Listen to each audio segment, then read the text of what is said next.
Hey guys, and welcome to the Drama Club. On this week's episode, Puff Daddy's on our radar again, and Stef's got the very tragic story of Andrea Yates. Stay tuned.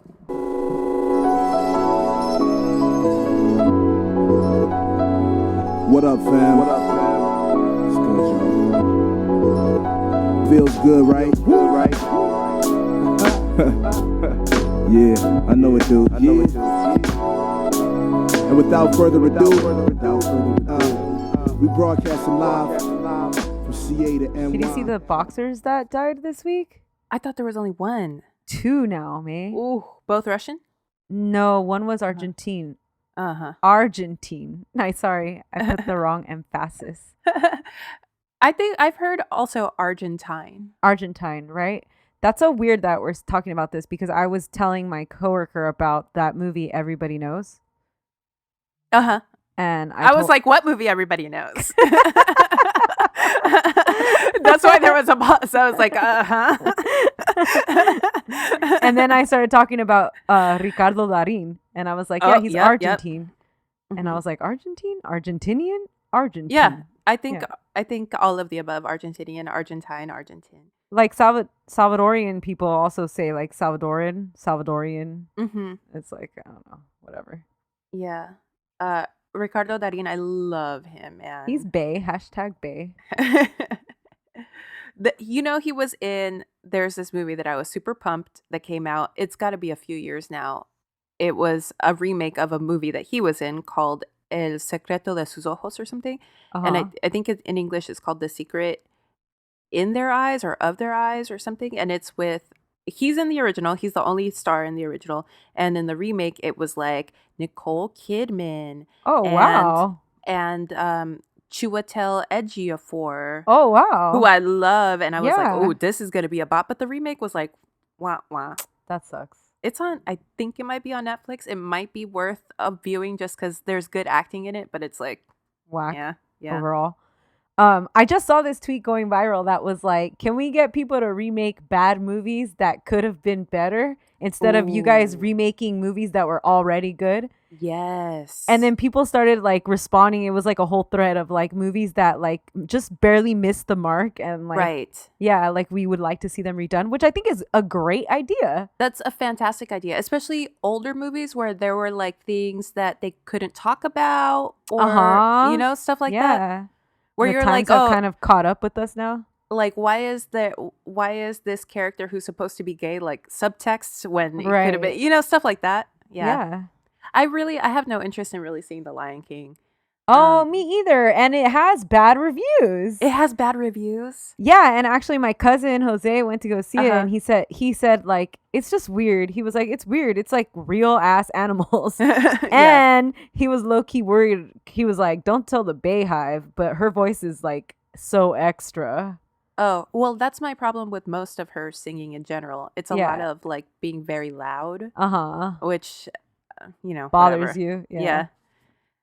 Although this week I realized that I've never listened to a Beyonce album outside of Lemonade. So I started listening. I just put on iTunes, how you can do the top songs and just go through them. And I started listening to more Beyonce songs. And I'm like, oh, like I started adding a few songs to my downloads. Playlist? Yeah. So I was like, okay, all right. You know what Beyonce song I really like that I always think is a Destiny's Child song, but isn't?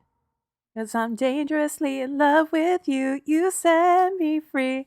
I actually like that song a lot. No, that song's good as fuck too. But that's not the song I'm thinking of. Because that one, I think that...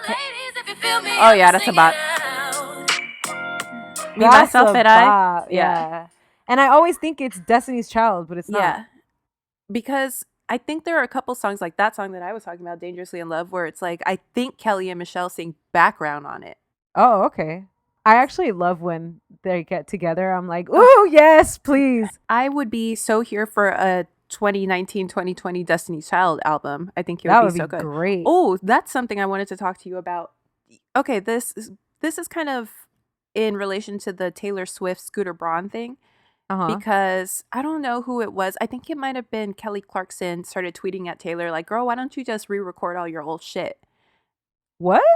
Because I guess that's something that you can do after X amount of years. You can just re-record your old albums. And it turns out that JoJo, remember JoJo? Yeah. Get out right now. She actually did that for her first album because she was having the same issue. Her record label wouldn't release it for streaming.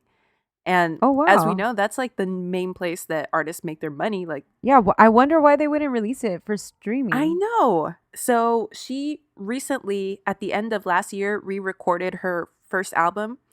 And I think I might have heard it on Keep It. And they were like, oh, actually, she sounds like really great because now she's a grown up. So now she has, and I Oh, was like, you know what? Let me listen to that song because that song's a bop. yeah. Yo, It's good? oh my God, you need to listen to it. She's like, God. I'd never realized that she's actually an amazing singer. Like she's, Yeah. and it's true. Now she's a grown up. So it's like, ooh, it's a bop. I gotta listen to that. Well, the whole trouble is your mother's. Huh? Well, they just don't understand men. Hello, everyone. My name is Stephanie. And my name is May, and this is the Drama Club. Thank you for listening. Thank you for being here with us today. Yeah, the club is now in session. Ooh, I did it now. Ooh, good job. This is the podcast all about celebrities and scandals and gossip and social media. Yep. And re-recording songs. Yeah. And music. We do talk about music, too. Yeah, we talk about music a lot. Yeah. We re-recorded our first episode. Oh, yeah. Not because of copyright issues, just because of basic ass issues. It's just, issues. Yeah, just hella issues. We also talk about sports often because because we like today sports. Today that came out in the news that Aaron Hernandez's estate settled out part of a wrongful death lawsuit Against who? Like this? I don't know. Hold the on. NFL? Oh my God. Oh, with the families of the victims. Okay. So the families had filed the civil suit.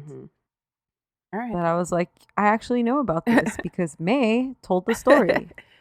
Yeah, we do talk about sport. We just talk about stuff that we like, which is, we are women of varied interests.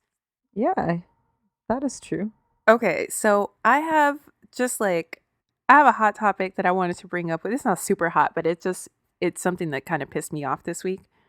It's kind of hot. It's kind of hot, kind of sexy, but not too sexy. Okay. It's so Lil Bow Wow was in the news because he had a show somewhere, which, first of all, what? Why the fuck is anybody going to watch Lil Bow Wow? First and foremost, Lil Bow Wow. Okay, anyway, he was performing and there was like a song or something with like a Sierra sample or Sierra in the remix, and he brings the mic up to his lips to utter the phrase, "I had the bitch first." Why? I don't know. You can't use the word bitch in that context either. No, you cannot. Yeah. Why? What the hell? I hate this that he's you know who else did this? Like Ray J with Kim Kardashian.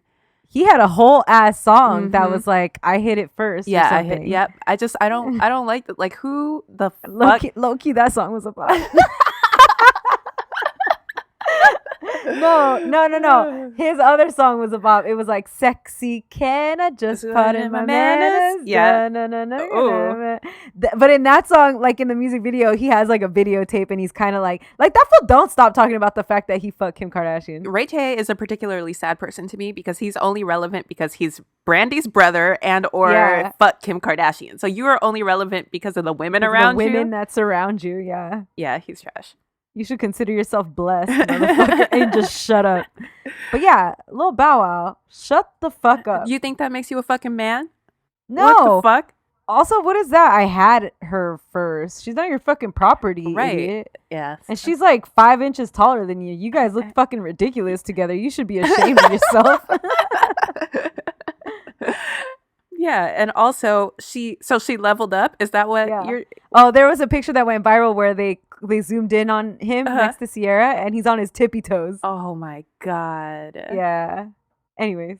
Yeah. So I just wanted to share. Yeah. Because that's not necessarily a hot topic. Because Bow Wow has not been hot ever in his life. Breaking news, everybody! Bow Wow has not made anybody hot for 5 years. The Send only that for a sweater. The only time I've ever liked Bow Wow was one time I saw a little video of him when he was he also did the remix to the JoJo song, didn't he? Or he did a song with JoJo that was a banger. Anyway. Oh, okay. The only time I've ever liked him was I saw this video once on YouTube where he's literally like 2 years old and he's like this big and he's on the Arsenio Hall show and he's rapping with like Snoop Dogg and he's dressed like a little thug. Yeah. Well, that's cool. It was adorable. Yeah. But that's because it's a baby. when people are babies, anything they do is like, oh my God, you're so little. How could you do any of that? I don't know. Have you ever seen those videos of kids smoking? I don't like that.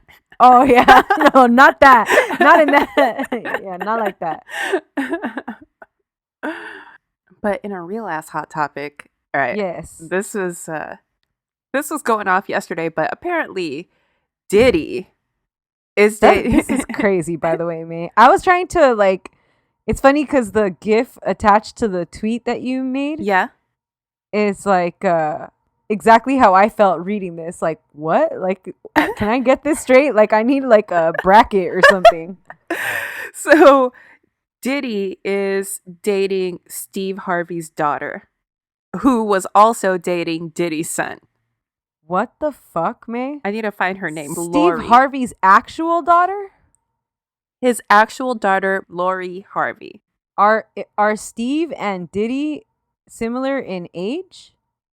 If they are, I'm going to lose my fucking mind right now. Here, I'll look up Steve Harvey. Okay. He is 62. Okay, so no. Okay, no. What's the difference, though? Puff Daddy is 49, so 13 years? Mm-hmm. That's enough. Yeah, that's enough. Not enough to date their daughter, though. That is wild. But how do you date your son's ex-girlfriend, though? Because you're nasty. And Lori, too. Like, Lori, how you date your ex-boyfriend's dad? Ex's dad. Yeah. That shit is weird. Don't do that. It's low-key weird, yeah. What was that thing you texted me this week that was like, is this weird? It was like somebody married their half. Oh, okay. So I went to a restaurant and I saw a cute guy and I was doing some light Googling to try to figure out what his status was and whether or not I was going to start turning on the charm offensive. Uh-huh. And so like I ended up on the page of like his brother's wife who's an actress. Mm-hmm. And the brother's wife, her parents were raised as siblings. That's crazy. Should I say who it is? I mean, I don't know. Are you still trying to talk to him or no? No. He's not single. Oh, okay. Yeah, who is it then? Say it. The actress, I mean. Yeah, say it. Okay, hold on. Okay, so the actress, her name is Lindsay Price, and she was on Beverly Hills 90210. She was on Lipstick Jungle. Do you remember that? Yeah. I forgot about that. That show was canceled with the quickness. And she's also a soap actress. She's on All My Children and The Bold and the Beautiful. She's like gorgeous. Yeah, she's really, really pretty. Anyway, her parents were raised as siblings. That's crazy, me. Yeah, they're adopted, obviously, but that's weird. Yeah, that's weird. What I said was it's weird in a Woody Allen kind of way. Yeah, which is true. Yeah. I don't know, man. I'm sure we'll do this as an afternoon delight one day or something, but like the Brady Bunch, like the oh yeah, like that he macked on the mom and stuff. Yeah, yeah, that's super like weird. That shit is weird. Yeah, low key, yeah. Yeah. You can't be doing that. Yeah, so wait, how did we get there? Oh, the Steve Harvey thing. Yeah, so Puff Daddy is dating his son's ex-girlfriend who happens to be Steve Harvey's daughter. That shit is okay. No, and this is what happens when you lose Family Feud. No. I was gonna say Sierra, but that's not his ex. Amory? No. No. What's his ex? Similar vibe though.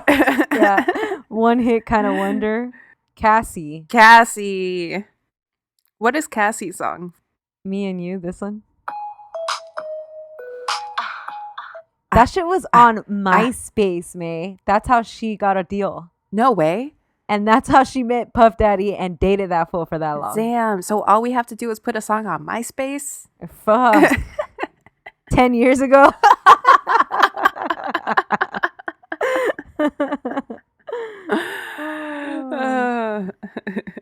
Would you ever date Puff Daddy?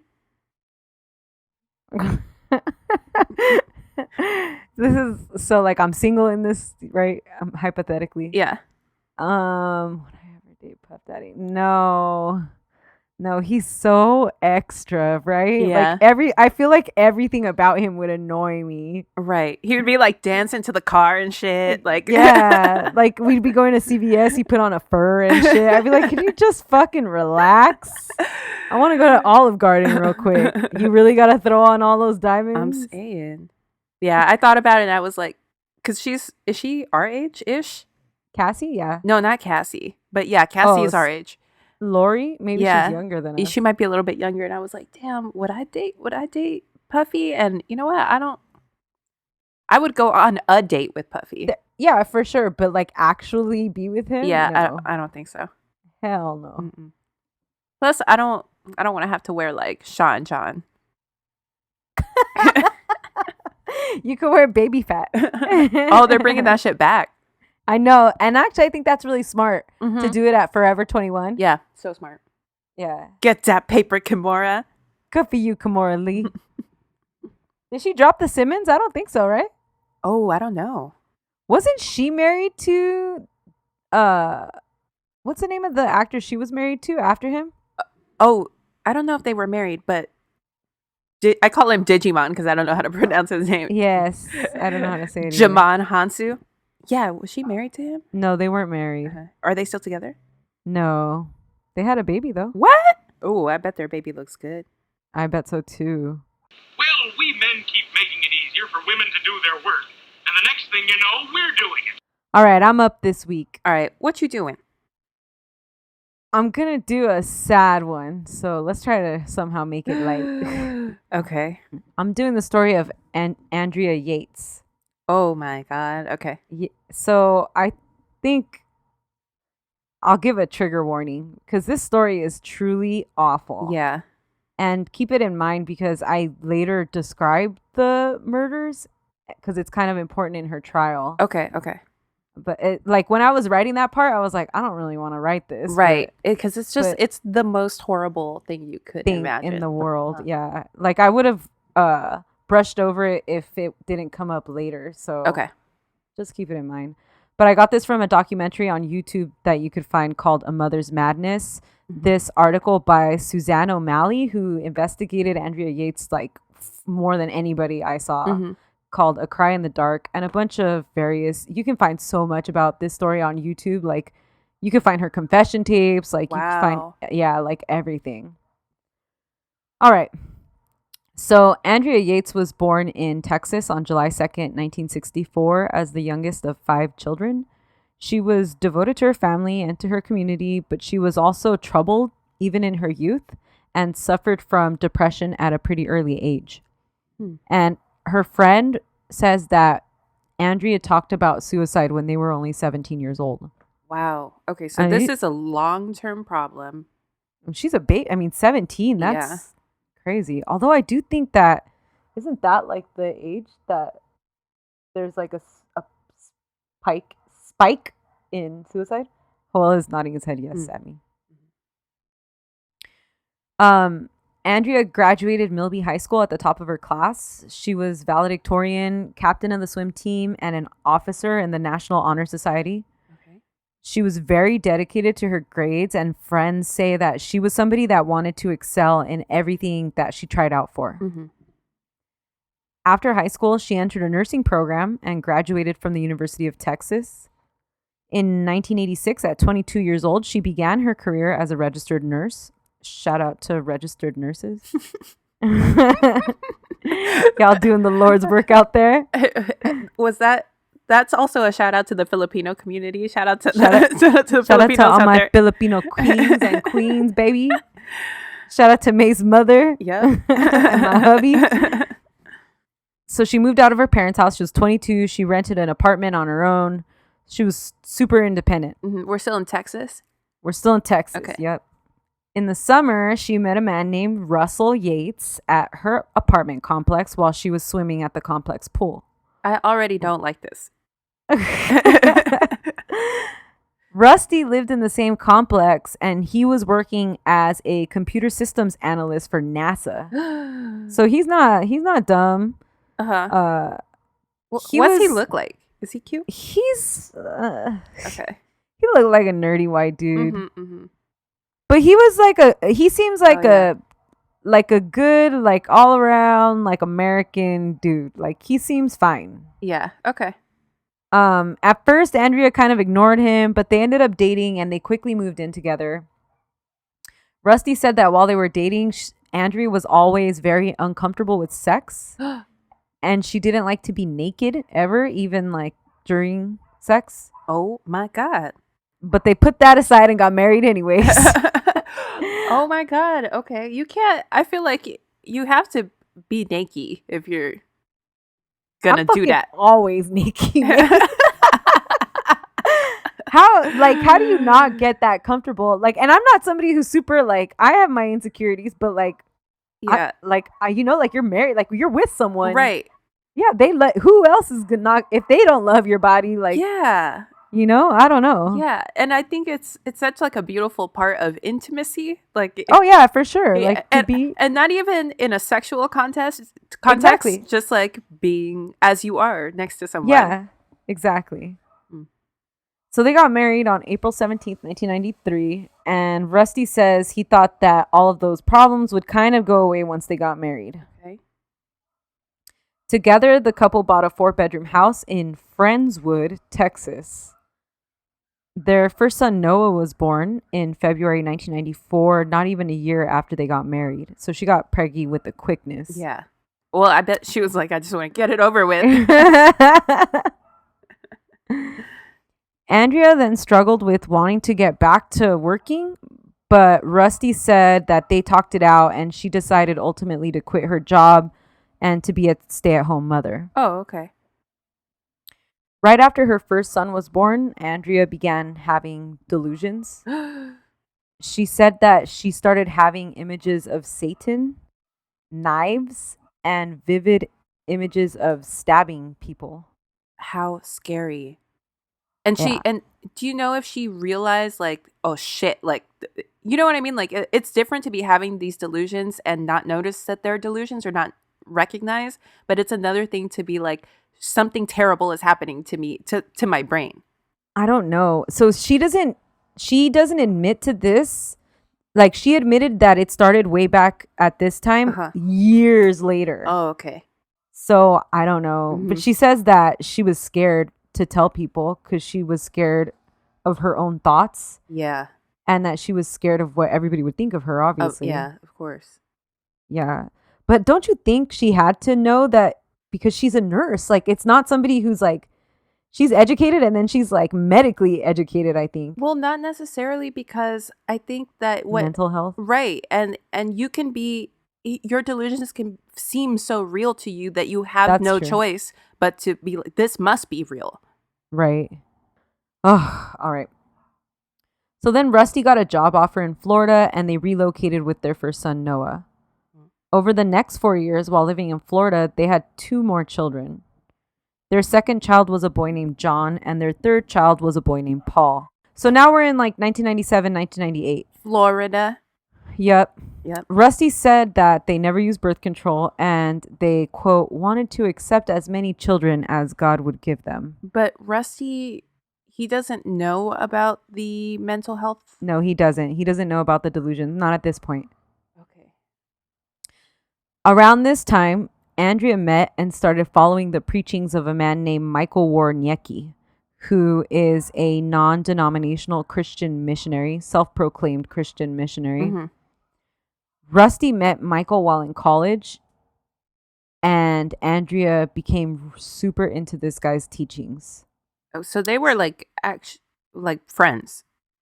No, Rusty, like Michael was on his campus spreading the word of the Lord. Okay, I see. And Rusty like got a pamphlet and would write back and forth with him. So this dude, Michael Warniecki, just to get into who he is a little bit, he actually has a few other aliases also. That's a red flag right there. He was a born-again Christian who after college attended a seminary in Pasadena, but he was super upset by the way the seminary taught with this like business like attitude, and how they were being taught to run churches like a business, like how it is. Mm-hmm. So he started just standing on the campus and preaching to his fellow students and teachers and confronting everybody over their attitudes and what he thought was the hypocrisy of the school. Oh, Zam. So like he took his complaints to like the Straight source. up. Okay. Yes. All right. He's like, we need to get back to basics. Yeah. But he ended up completing the program and graduating, and then just started preaching on the streets and at various events with homemade signs or crosses. Oh, yeah. So if anybody who's traveled throughout any like tourist area, Yeah. I think you kind of get a picture in your mind of what kind of that's preaching I'm talking about. That's what I was gonna say. It's you always see those people standing outside of like a basketball game, like, or if you're going to see like a professional game, or like a lot of college campuses too. A lot of college campuses. If you go to like the 3rd Street Promenade, there's going to be a few of those there. Yeah. Any like place where there's a lot of public, right? They're going to be there. He called his ministry the Cornerstone Christian Fellowship, and he was often arrested while preaching on the streets because he was very aggressive and he would get into arguments with people. Yeah. So he took his word of the Lord on the road and started traveling around to deliver his message, usually, like May said, sports events, college campuses, and political events. Does that ever work though? I feel like they just want in this. Oh yeah, here, it worked. I mean, see, like Rusty took a pamphlet, and like that's how they became into it. So I think so, but I'm not sure. And all you need, it's successful if you just get like one person every so often or whatever. Right. He also took with him his wife and 6 children, who all joined in on these masses. Mm-hmm. So Michael's preaching center around the idea that only a very select few make it into salvation. Mm-hmm. He preaches that people should study the New Testament alone and seek Jesus in order to be born again. He believes that today's churches are not the real church as seen in the scriptures, and that they won't save anybody. And he reiterates that only by absolute faith can a person be saved from hell and reconciled to God. Okay. So he's pretty extreme. Yeah. And that's me saying it like, that's my PG version of what I would like to say in my head. Right. So Andrea is now corresponding with this dude under his eye. She talks to him on the phone all the time and whatever. Okay. So Michael tells Andrea that holding a job and owning a home is part of the evil conspiracy against God. Oh, he's talking about women or people women in general? And families. Okay. Yeah. So Andrea and Rusty move back to Houston and they buy a motorhome. They sell their house and they buy a motorhome. Okay. A nice one? A nice one? No, not a nice one. Guess who they bought the motorhome from? Who? Well, Michael Warrenecki, the guy who just happened to be selling one at a time he told them that their house was the devil. Oh, yep. Because spare me the businesses. I was going to say he learned that at the at business the seminary school. So Andrea is still corresponding with them regularly, and they're living in this motorhome. And then they tell her, you know what we're selling right now is this bus that's been converted into like a home type situation. So once again, the Yates step in and they buy this converted bus, and they downsize now from the mobile home to a 300 square foot bus as their main home. Damn, they were on that tiny house shit before that shit was cool. Right? So let's just think about this for a second. We have Andrea, who was this smart, independent woman. She get married really quickly, quits her job. Now she has 3 kids back to back. Yeah. Also. Starts having delusions, starts following radical preachings, and moved from a home to a trailer to a bus. Yeah. So how do we all think this is going to play out? It's the most unstable sort of environment for someone who's already unstable mentally. Right. And then at this time, right after they moved into the bus, on top of everything, her dad was diagnosed with Alzheimer's. No. So Andrea stepped in because it was just like, too. Yeah, she's a nurse. So she took over his home health care. Yeah. So now we have 6 people living in a converted bus, 3 toddlers, and a dad that Andrea's taking care of. Shit. Michael Warrenecki, meanwhile, was sending letters to Andrea, now telling her that she was evil and wicked, and she had a very limited time to continue receiving his preachings and reach salvation. Why he do that? Because I don't know. He's just super fucking judgmental. Yeah. And it's kind of scary. Like, if you watch any of the documentaries, they will always bring up that she followed this guy's preachings. And he has, like, videos that he would send out. And, like, he'll put on, like, this fake Satan face. And, like, pretend to talk like Satan. Like, I don't know. It's so fucking weird to me. What the fuck? What was it that Karen Carpenter said? Bye, stop it. That's what I want to say to him. Bye, stop it. Oh, he was super critical of moms and how they raise children. He hates women. Mm-hmm. Then Andrea and Rusty got pregnant again. Oh my God. How you get pregnant on this bus though with your dad right there? No, that shit's impressive. Where were they fucking? All right, you kids go play outside. Your grandpa's gonna watch you. It's like in the Rugrats when they would let their grandpa watch the kids and just knock out. He was like senile. Yeah. Meanwhile, Tommy and they're all outside fucking running amok. Kids, go outside. Mommy and Daddy need to rub butts fully clothed. Mommy and Daddy need to rub. Oh. Andrea then became extremely depressed following the birth of their fourth child, who was a boy named Luke. On June 16th, 1999, 2 weeks before her 35th birthday and 4 months after Luke was born, Andrea called NASA headquarters and asked for Rusty to please come home, and she said that she needed help. Rusty left and rushed home and found Andrea sitting in their living room, chewing her fingers and shaking back and forth. Mm-hmm. Rusty didn't know what was happening and he didn't know what to do. And all Andrea kept repeating to him was that she needed help. Yeah. So in that moment, Rusty grabbed the kids and he took them for a walk on the beach to give her some space to rest. Yeah. He later says, I realized that wasn't the right thing to do, but at the time, I didn't know what was going on, and I just thought she was super exhausted. Right.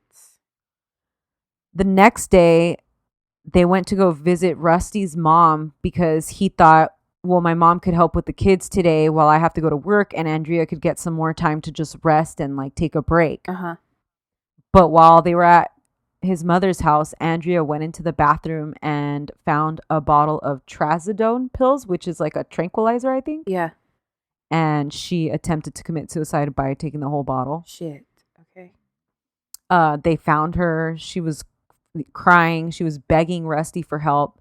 And they took her to a hospital where they said that she was having a nervous breakdown. Okay. After they successfully cleared her system, No kidding, though. Like, I mean, is that the diagnosis? I know, right? Like, really? We need a doctor to tell us this shit? Yeah. I could have told you that shit. So they transfer her to the psychiatric unit after she was all cleared medically. Mm-hmm. And a nurse in the psychiatric unit called Child Protective Services after finding out about the home situation that they were living on a bus. Oh, yeah, yeah. But the complaint ended up getting dismissed because, quote, it didn't appear to involve the substantial risk of abuse or neglect. Right. Yeah, and I mean, people live in small places like that. And, yeah. So by the summer of 1999, Andrea's life is basically a disaster, right? Again, she's raising 4 kids now, raising 3 toddlers, nursing an infant, taking care of her dad, listening to radical preachings, living under a bus, under the best circumstances. I think even like the most mentally capable person would have a lot of trouble in this type of situation. For sure. Right? Yeah. And then, you think she was scared of like Y2K shit? Ooh, maybe. Actually, I didn't even think about that. Yeah, because there's that time where, like, if you remember being little around that time, like, everybody was talking about it, and there were people. It could be the end of the world. Yeah, and I think that there is that sort of thing looming over you. Yeah. Ooh, the apocalypse. Ooh, I love the apocalypse. Don't get me started. Oh my God. Joel said that during New Year's 1999, his mom like filled up all their bathtubs with the water and shit.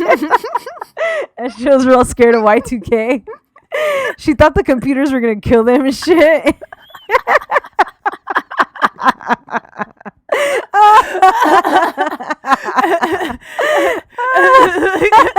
The computers weren't even like these sleek, cool computers that we have now. They're like They're these like big ass boxes. They're fucking made of plastic and shit. They didn't even have a nice computer for sure. Their computer was whack. Imagine your cheap ass Best Buy computer is gonna kill you. Your gateway computer. Do you remember those? I had one of those. Oh god. Now it's like if Y2K if it were like, let's say, gonna happen tomorrow, now everything is a computer. Like it would be like your toaster and shit. Your TV, yeah, your fucking refrigerator. Now it would be scary. In Requiem for a Dream, remember her refrigerator gets all scary. Oh, it would be like that.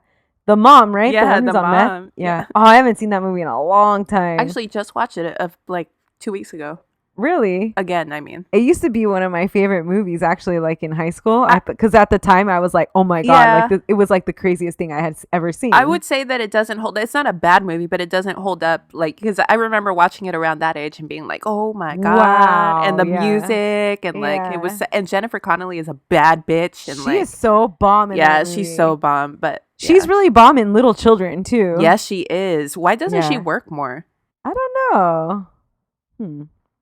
All right, so Andrea's not doing good, and Rusty does some research and took her to a psychiatrist. Good job, Rusty. Yes, good job, Rusty.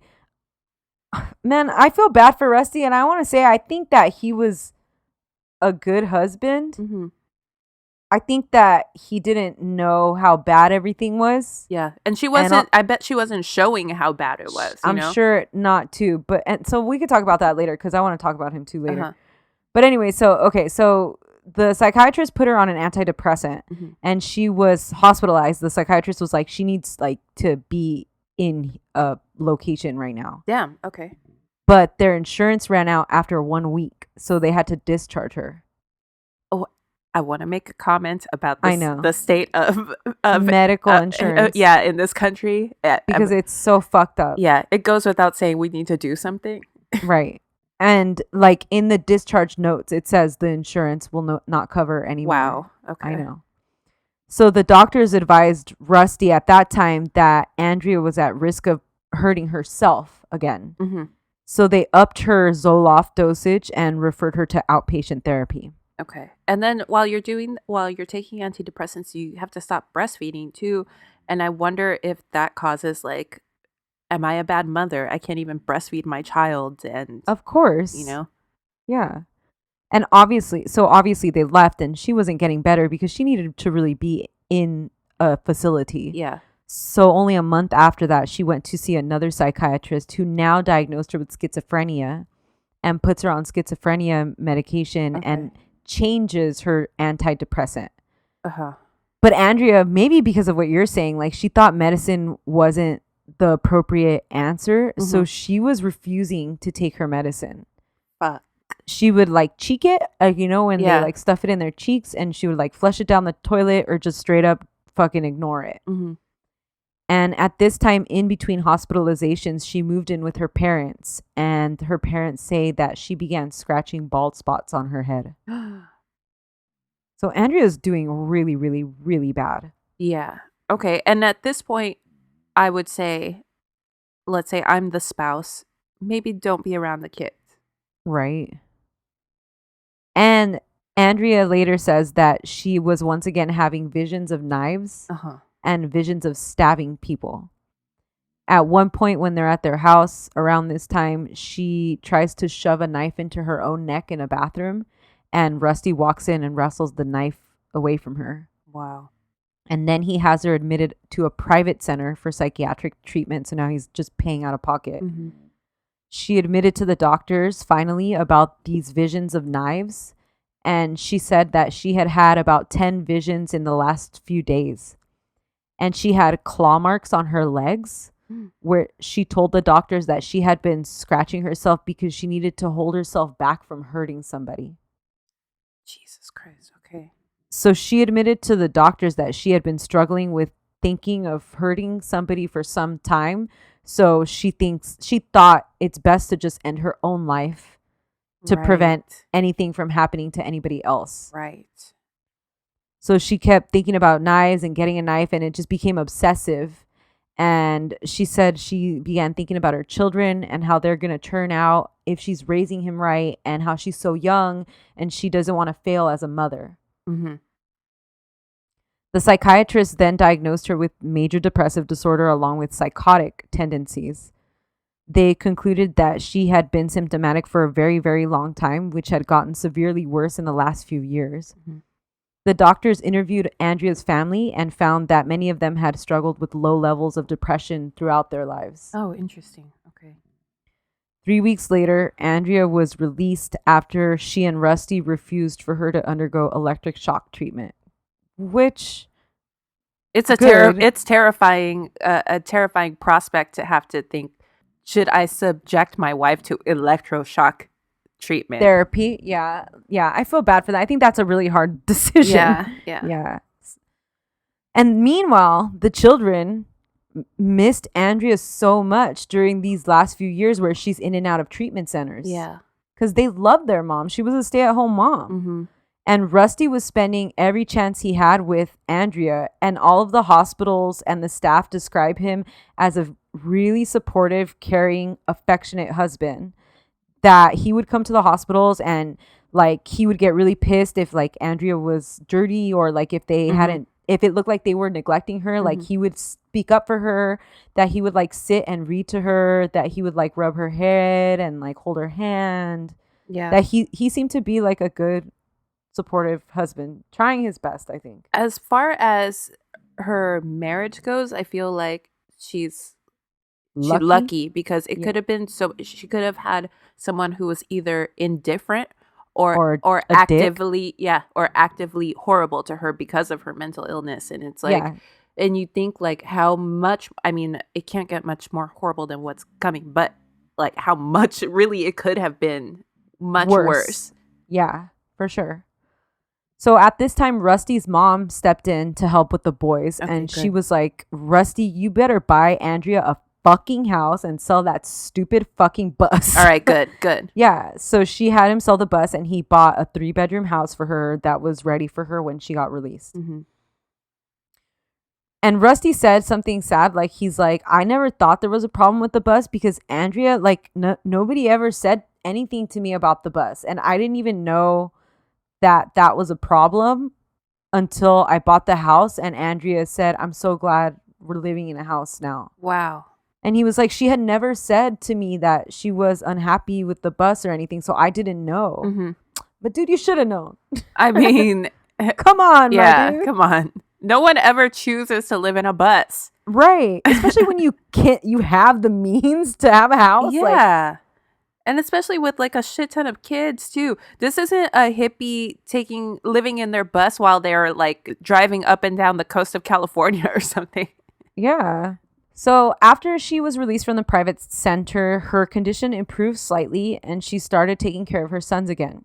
Okay. Cool. It looked like the combination of antidepressants and antipsychotics that the new team gave her were working for her. Okay, good. And she was actually taking the medicine. So she came back home. She was happier. She started homeschooling the kids again. And it's really, really sad and amazing how talented the boys seem to be, because you see a lot of like paintings that they do. Mm-hmm. There's a lot of home videos of them like playing piano and singing. So they seem like creative, happy young boys. Well, their parents are both super smart. Yeah, they are. Know? Yeah. And you have a super smart parent in Andrea who's at home with you. I think that sets you up to, to thrive. Excel. Yeah.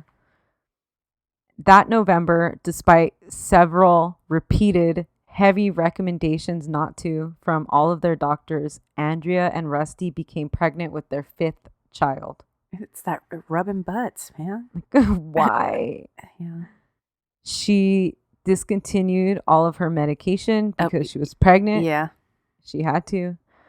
Rusty said that at this time, he and Andrea knew that she might get sick again, but they loved having children and they thought that they had figured it out. Like, you will just get back on that same medication again after the pregnancy and you'll get better again. I don't like, this is the one time I'm going to step in and judge Rusty. Rusty, yeah. This is wildly irresponsible. So irresponsible. Ugh. But also, I think religion plays a part in it. Like, I think they just want to rub butts, but they don't use contraceptives because, Jesus. So Jesus didn't have contraception, so Jesus don't want you to rub butts, my dude. So Howell and I, for rub those butts? of you who don't know, we're no, we got married in a Catholic church, and like they require you to take all these classes and stuff, and it's really crazy. Like I remember the class about like contraception and marriage, and it's like, imagine you're having a party and you send out invitations, or it's like the weirdest analogy. It's like you're having a party and you send out invitations to everybody to the party, but not Jesus. We're like dying. Like, we're like, oh my God, Jesus, you ain't never invited to my parties, dude. Don't you ever come. Don't bring none of your disciples. Don't Jesus shows up, Jesus shows up with an acoustic guitar. And don't bring no liquor. Don't be trying to fucking turn my water. He brings 4 loaves of bread and a fish. And he's all barefoot and he's got an acoustic guitar. Get out of here, Jesus. No, he's not invited to my party. All right, so wait, that was using contraception? That was like the example they gave for like using contraception during sex when you're married. Yeah. Because you invite Jesus to your whole marriage, right? So you can't exclude him from the party. Oh, I see. I thought they were trying to say like you invite all these people so you a hoe, And I was like, yep. I was like, I'm with you.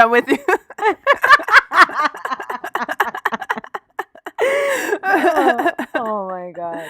You fuck all this men, but you don't want to fuck Jesus. Cut your hair, Jesus. Maybe you get it in. Jesus get it in with anyone? No, right? Mary Magdalene. Oh, that's right. Did they get it in or no? Yeah, they say that's the bloodline, that there's people who have for hundreds of years, for thousands of years been protecting the bloodline of Jesus. Oh, wow. Interesting. Okay. All right. Anyway, so back to Andrea. Okay. So they got pregnant. Yeah. Mm-hmm. They thought she'd get better again when she got back on her medication. Yeah. Oh, I did want to say this too. For what it's worth, Rusty claims that he was never told that Andrea was psychotic. He was only ever told that she was depressed, that her illness was depression, which, I mean, just take that for what it's worth. Also, I think that's a problem when people use that. It's just the terminology. Like, people will say like, I'm depressed. Like, it kind of belittles what depression is and how serious it can be. It definitely does. You are absolutely right. Or like the internet culture around like being sad is really problematic, I think, because little kids think it's almost cute. Yeah. I don't mind getting sad sometimes. Like I'll like feel better after a good cry, but it's not a problem for me. Right. There are people where that's like a huge problem, you know? So like you want to be careful the way you talk about those kinds of things. Yes, exactly. So yeah, that bothers me when I see those kinds of memes. I try to catch myself also with like, how they say you shouldn't say you're OCD about stuff because that's like a real disease. It's it ruins people's lives. Yeah, you don't want to belittle that. Okay. So Rusty also says that he was never advised that Andrea could hurt their children, and that if he would have known those things, that he would have not had any more children with her. But once again, they don't really know. Mm-hmm. On November 30th, 2000, their daughter and 5th child, Mary, was born.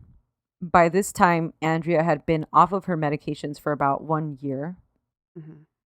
That very spring, Andrea's father passed after his 7-year-long battle with Alzheimer's. Wow. R.I.P. to him. That's a horrible disease. That is a really horrible and scary disease. So Andrea was grieving hard, and her mental health began to deteriorate quickly. Mm-hmm. She stopped talking. She refused to drink water. Mm-hmm. She would refuse to put the baby down, Mary down, because Mm-hmm. she was scared of putting her down. And she started scratching bald spots on her head again. Oh, fuck. Okay. So her illness returned with like a vengeance. Yeah. Sorry, I thought I was going to sneeze. All right. Over the next 2 months, she was admitted and released by 2 separate psychiatric centers. They both changed her drugs around, changed the dosages, and just put her on a roller coaster of treatment. Mm-hmm. The psychiatrist tried to commit her, but for whatever reason, she was never fully committed. She would just go in and out for a few days or weeks at a time. Okay. 2 days before the murders, Rusty took Andrea to the psychiatrist, her latest psychiatrist, and told them that she wasn't improving. So they adjusted her dosage of antidepressants again. Wow. Okay. On June 20th, 2001, Andrea called 911 and requested police to come help her at her house. She said she was sick, but she didn't need an ambulance. She wanted a police officer. Mm-hmm. And the 911 operator is really great. You can hear her say, like, "Ma'am, is there someone next to you?" Like she's like kind of trying to find out what's going on. Yeah. And Andrea's like, "No, nobody's here." And she's like, "Okay, but you're ill?" And she's like, "Yeah, I'm ill." And she's like, "But you don't want an ambulance?" She was like, "Okay, you can send an ambulance, but I want a police officer." Mm-hmm. And she's like, "Okay, ma'am, just stay where you are." So then Andrea hangs up and she calls Rusty and she says, "Can you come home?" And he says, "Is there something wrong?" And she says, "Yes." And he says, "Is there something wrong with any of the kids?" And she says, "Yes, all of them." Oh my God. What does he feel in that moment? And to drive home, imagine. Oh, just God. Yeah. panic. Uh-huh. When police arrive and ask Andrea what the problem is, she immediately confesses to killing her 5 children. Wow. Her husband arrived to their house and he's told by police officers what's going on and he collapses to the ground. Yeah. He then runs around the house trying to look inside and the police have to like get him and he tries to like talk to Andrea because she's like inside with the police officer and he's trying to like scream at her like, "What's happening? Like, what happened?" Yeah. But they have to like pull him away. The news and media immediately surround their house and start covering the mass murder like 24/7. Yeah. This was everywhere. This was the biggest story. Yeah. Because it's so horrifying. It's so awful. Andrea was taken into custody and questioned by police back at their office, where she again confessed and detailed over 17 minutes of recorded audio what she had done. Mm-hmm. So, according to Andrea, and this is the part that's especially awful, so if you want to fast forward through this, please feel free to do so. So, according to Andrea, she says that she woke up and she decided that that was the day she was going to murder her children. She decided to drown them in the bathtub, so she waited for Rusty to go to work and then she filled their bathtub. Meanwhile, Rusty had been advised by their latest psychiatrist that Andrea should be supervised around the clock. Uh-huh. So he would leave for work and his mom would come home to take over taking care of the children and watching Andrea. Okay. So Andrea knew that she had less than an hour in between the time Rusty left and his mom showed up. Right. So she knew when to commit these murders. Uh-huh. So she fills the bathtub after Rusty leaves. She started with her 3-year-old child, Paul, who she called over and then drowned and then placed on the bed and put a sheet over him. He's the youngest one who's not a baby? No, then there's a 2-year-old. Oh, so okay. she starts with, so their ages are 7, 5, 3, 2, and 6 months. Okay. And this is the order she does it in. So she starts with the 3-year-old. Then she calls over her 2-year-old child, Luke, and places him on the bed. And then their 5-year-old, John, and he places him on the bed as well. Then she grabs the 6-month infant, Mary, and she starts to drown Mary. And then Noah, who was the oldest at 7 years old, walks into the bathroom and asks what's wrong and what's happening. Uh-huh. He saw Mary floating in the tub, so he tried to run outside of the house. Oh, my God. And Andrea runs and catches him and drowns him while Mary is still inside of the bathtub. So what is Andrea's reasoning? Yeah. In her confessions to the police officers, she says that she believed that her children would only be able to go be with God if they died during their childhood years, and that if she didn't kill them, they would have stumbled towards Satan and end up in hell. The police ask her what the children were doing to make her think that they would stumble to hell. And she says that they don't obey her, that they act too silly. So she concluded that they were not righteous and that they didn't act in the way that God liked. She believed that Satan was going to ruin her children and that she herself had some Satan within her and that the Satan within her was irrevocably damaging her own children. So she needed to do this to save her children. Quite literally, the devil made her do it. Mm-hmm. The next day, Rusty... Did she didn't make any attempt to kill herself? No attempt to kill herself. Just the children. Okay. It's weird, right? Yeah. The next day, Rusty goes back to his house and he's interviewed by the media outside his home, and he shows sympathy for Andrea, which shocked a lot of people. Mm-hmm. He tells them that he's torn. He knows that she did this, but he knows that she's sick and that it wasn't really her. So he announced to the public that Andrea had been battling a mental illness, which led the media to now kind of change the tone of their story, because before that, for 24 hours, it had just been like, look at this mother. How could she do this to her babies? Yeah. So then Rusty is questioned about knowing, how deep her illness was. And he says at that time he didn't know about her visions. He didn't know she heard voices. And he blames the medical and medical insurance community for not helping protect the children and his wife. Okay. Yeah. Andrea, meanwhile, refused initially to plead not guilty by reason of insanity, but her lawyers were later able to convince her to do so. She was analyzed by the state psychiatrist and immediately diagnosed with postpartum psychosis. Wow. And with this disease, the difference with like postpartum depression and psychosis is that the psychosis becomes like delusions about the child, where they have delusions about hurting the baby and themselves. Oh my God. So it's bad for the baby and the mother. Mm-hmm. Meanwhile, the state announced that they were seeking the death penalty against Andrea. 1 week after the murders, all 5 of the children were buried. The media kind of stepped back that day to let Rusty grieve and have a private ceremony with his family. Mm-hmm. And she's in jail? Like she's in jail. She's being held. Okay. She's being treated too. Well, okay, good. I know. Andrea was then competent enough to stand trial after 3 months of psychiatric treatment that she was getting while in jail. Wow. Okay, so the first thing they had to do was prove that she was sane, and then prove that if she was, in order to be, let me back up. So Texas standard for not guilty by reason of insanity is that 1, she has a mental disease, and 2, she didn't know that her actions were wrong. Texas is the most difficult state to get a win with a not guilty of insanity plea, and Texas is also one of the biggest supporters of the death penalty. Right.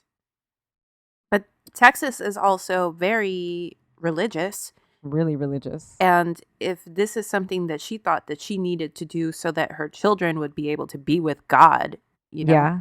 It's definitely Yeah, it might influence her case. Is it a jury trial?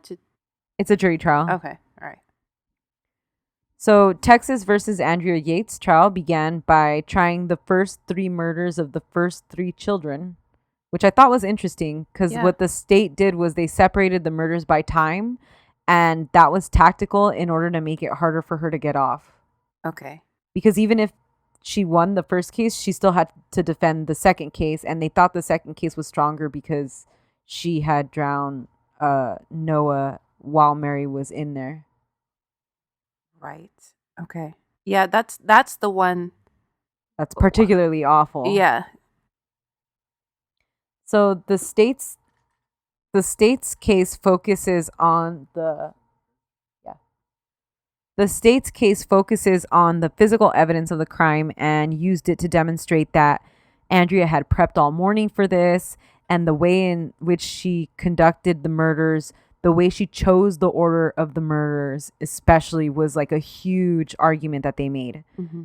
Because they argued that if she would have tried to murder the eldest son first, he would have put up the biggest fight and likely would have alerted the others to run away. I thought about that, but I thought it makes more sense to get the eldest out of the way first. Yeah. Because you take him by surprise, like, because exactly what ended up happening. You know, he saw what was happening. Yeah. I don't know. But I also think that, like, yeah, he would have been the one to, like, scream and punch and kick, and then the other kids would have been like, oh, what the hell's going on? That's true. And they would have all ran. Whereas the other kids she was able to overcome them. Mm-hmm. Okay, so they're saying like she methodically chose the order and and also because she didn't go like youngest to oldest, she knew which way to do it based on her own knowledge of her children's temperaments and their ages. So that was like their biggest argument. The defense then played Andrea's confession tape, the 17-minute long confession tape, which is fucking terrifying. Like, don't ever listen to that shit. Is she like cold about it, or what? Is she shaking? What's it like? She's very like matter of fact. Like, she's just like dead in the voice. Even like she just sounds empty. And then they show, because she does like multiple confessions, and the first one is just an audio recording, but a lot of other confessions are like full-blown recordings of her. And she looks so sick. She's someone that hasn't bathed. She's someone that's super thin. Her eyes look very empty. And if you know, like, those are all signs of mental health. Like, you stop caring about those things. She talks about Satan and how cartoon characters on TV would talk to her children and salvation. And it's just really, really sad. The defense argued that the initial confession right after the murders also should have been videotaped because the later ones, they show her getting progressively better. And by the time of trial, Andrea's way more stable than even those tapes, because by then she's been on a steady flow of medication and she's been on a proper treatment program. Yeah. So it was hard for the defense because they desperately wanted her to get better, but they also wanted to show the jury just how sick she had been. Yeah. At the end of the day, this case centers around the murder of these 5 children. Like, no matter how sick Andrea is or the defense is able to make her out to be, on the other hand, the jury's being shown crayon drawings from little kids. They're being shown like baby pajamas. Like, they bring out all the kids' pajamas at one point. Oh my God. Baby photos, videos of innocent kids. And it's just fucking impossible for any jury to garner any kind of sympathy for Andrea knowing what she had done. And does she express remorse at all? Not really. Like, she's very like quiet. She puts her head down a lot. I mean, I guess that's like remorseful. She shows like shame, I guess. She does cry. She cries when she gets sentenced. So the jury found Andrea guilty of capital murders as charged on March 12th. They believe that the evidence showed that she knew enough right from wrong. After she was told that she was guilty, she stood up, started crying, and walked out. 3 days later, the jury reconvened to decide whether her sentence would be life in prison or death by lethal injection. Those are the only options. 2 options. Andrea was ultimately sentenced to life in prison, and she was serving in a psychiatric prison in East Texas. Her defense attorney, George Parnham, and his wife started the Yates Children Memorial Fund that does funding and research and training for screeners that volunteer in hospitals to determine if new mothers have postpartum depression or psychosis. Oh, okay, good. Rusty, meanwhile, remained married to Andrea during the course of the trial and for some time afterwards. But in August 2004, he filed for a divorce, saying that they had not lived together as a married couple basically since the murders. Rusty said that coming to the decision to divorce Andrea was one of the hardest decisions that he had ever made because he still loved her and he felt affection to her and he was committed to her. But the harsh reality was that he was never going to be able to trust her again. Yeah, sure. No matter how better she became. Mm-hmm. He ended up remarrying and had one son with his second wife. Oh. In 2005, the Texas Appellate Court overturned Andrea's conviction and ordered a new trial on the basis that witnesses for the prosecution falsely told jurors that Andrea had watched an episode of Law and Order in which a mother drowned her children in the bathtub. Huh. Okay. Andrea's attorneys found out that that wasn't true. That there is an episode about that, but it's actually about Andrea, and it's like years later. Oh, okay. So the new trial in 2006 ended up in her being found not guilty by reason of insanity. Whoa. Yeah, but she was still committed. So she was committed to the North Texas State Hospital and now is in a state hospital in Kerrville, which is a low security mental health facility. Was that piece of evidence so pivotal in her first conviction that it managed to overturn the... No, I don't think so, but it was just enough to get to, because in order to win an appeal, you have to show that something was fundamentally wrong. Yeah. That's enough to get an appeal. Yeah. But then the good thing is, like, as long as you get an appeal, you get to do the whole thing over again, right? Yeah. So a lot of people now think that the worst sentence for Andrea is that she's getting the treatment she needs and is healthy and lives with what she did, which I think is awful. Mm-hmm. The Atlantic did an interview with her attorney, George Parnham, in 2012 during the 10-year anniversary of the verdict. And George said that he actually keeps in contact with Andrea more than any of his prior clients, that he and his wife drive Andrea's mother to the prison to go see her, and that he sees her like once a month. Wow. Andrea kind of ironically now gets the care that she needs, and she takes an active role in the Yates Children Memorial Fund by selling crafts that she makes and then selling them anonymously and donating that money to the fund. Mm-hmm. Andrea takes her medication by injection and through treatment is now diagnosed only as being bipolar.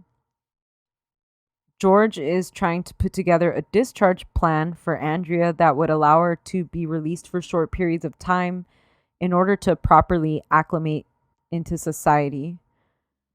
But she's now 54 years old and remains committed to the Texas Mental Health Hospital, where she will likely live out the rest of her life.